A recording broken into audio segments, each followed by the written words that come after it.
Well, good morning, everybody. It's a beautiful fall morning in Washington, D.C. I don't know about you, Kristi, but I had a great walk up here today. And of course, I'm here with Congresswoman Kristi Noem from the state of South Dakota. And Kristi represents the whole state. Is that right? I do. South Dakota doesn't have a whole lot of people in it, so our delegation consists of just me. Well, before we talk about internet sales tax, can you just tell us a little bit about you, your family, and your journey to Washington, D.C.? Sure. So I live in the state of South Dakota.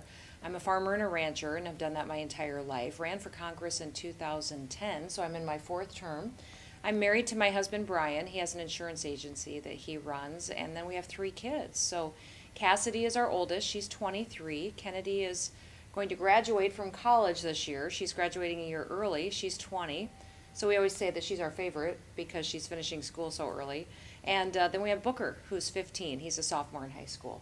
Well, Kristi, my wife would want me to make sure that you knew that I have 3 boys, Yeah. and they're kind of surrounding girls There we some go. of your age, so they're eligible bachelors. That's right. So tell us a little bit more about the economy and your district. I just assume it's very rural and very agriculture related. It is. South Dakota's #1 industry is agriculture. And before I came to Congress, I served 4 years in our state legislature and was the assistant majority leader there. When we were there, we realized that the economy's changing, not just in our state, but across the country. And a lot of businesses and a lot of people are online now. People shop online. When you go to a rural state like South Dakota, we have, a couple of really large cities, but the rest of the population is pretty spread out. They don't get to town every day, much less, maybe not even every week. And so they shop online, and it was really hitting our state budget quite a bit.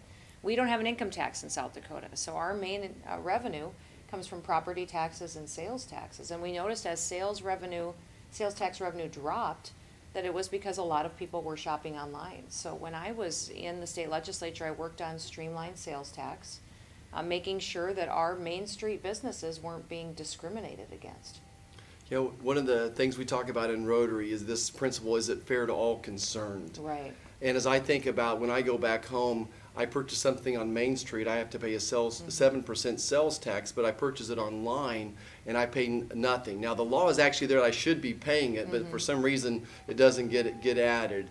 And I feel like it's not a fair situation. Well, and I think that's what a lot of customers don't realize, is that they still have the liability to pay those sales taxes. Even though it wasn't collected from that online sale, the responsibility lies with them.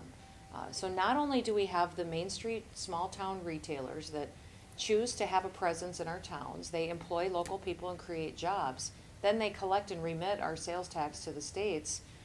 Not only do they have the challenges of balancing all of that, they also don't have a level playing field.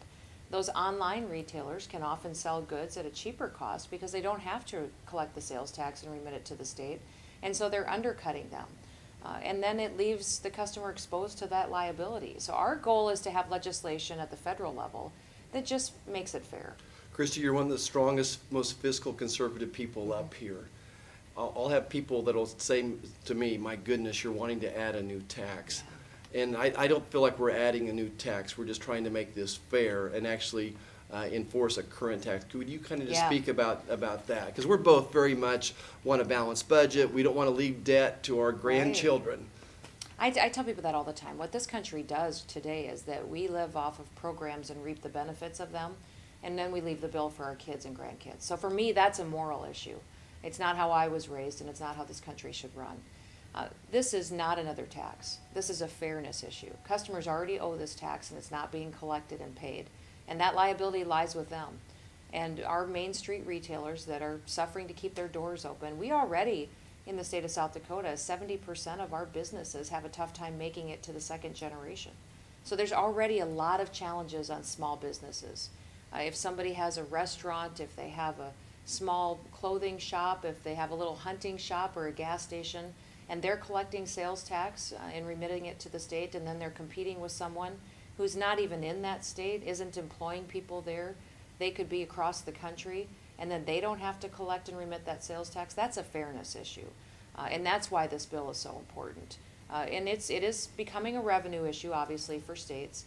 But if we don't take action, we will be in a situation where we literally force states to look at new revenue and new taxes. And that's what I'm trying to prevent. Well, Kristi, I think you've summed it up very, very well. Thank you for your leadership on this issue. Thank you for being a leader up here in Congress. I always look up to you when some of these the issues and in your committee of jurisdiction. So thanks for your leadership for rural America, Well, especially. and I want to thank you. We need reinforcements here that understand and get these issues, that are willing to dig into the policy. And that's what I found with you, is that you've always been a true leader on digging into the policy and wanting to do what's right. And that you don't always find that here in Washington, D.C. So I appreciate you digging your heels on in this issue too. Yeah, you're welcome, Kristi. Yeah, you bet. Thanks, everybody.